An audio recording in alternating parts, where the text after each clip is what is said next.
Yeah, confidence. But I say sense of mastery because like the point is that like confidence can be misplaced. Like you need the ability to make decisions and the ability to get feedback from those decisions. And then there's a great FanFest talk in there. I actually have I have a couple of good talks about and related to this. I wrote an article about flow theory for Crossing Zebras. It was the last one I wrote called "Is Eve a bad game or is it just you?"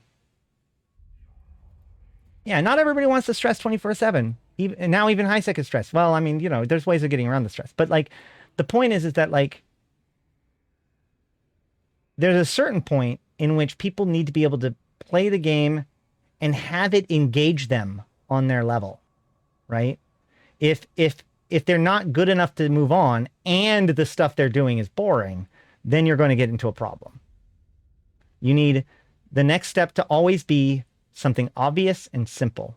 If anything, breadcrumbed, right?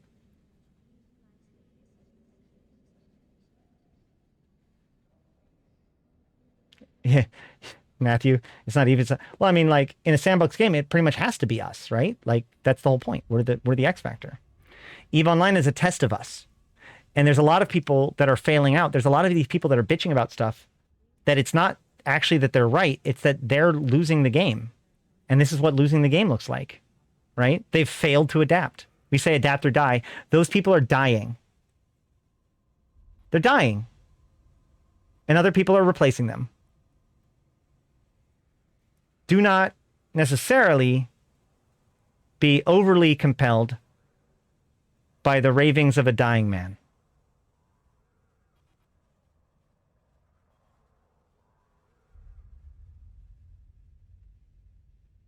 That's why throughout the course of EVE Online, my number one goal, the goal I've held in my mind throughout all of this, faction warfare, high sec, wormholes, null sec, whatever, the thing that my goal, my personal goal, is to avoid becoming a bitter vet. That's it. Whatever I need to do. If I need to take a break, I take a break.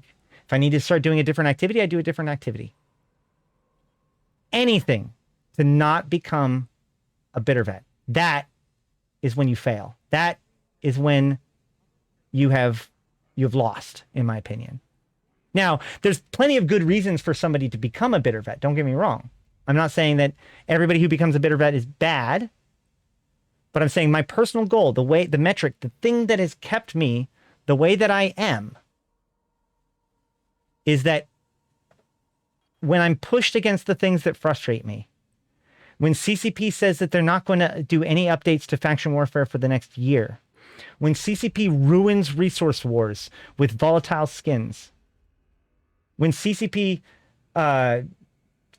allows the bots to let the Kaldari state take over the war zone and then bans them all right afterwards, right? Like, these are all things that can make me bitter. But I know that being bitter is the only way that I lose. As long as I remain not a bitter vet, I still have an ability to affect my game, improve the situation, and build more castles. That's my goal. That's my secret.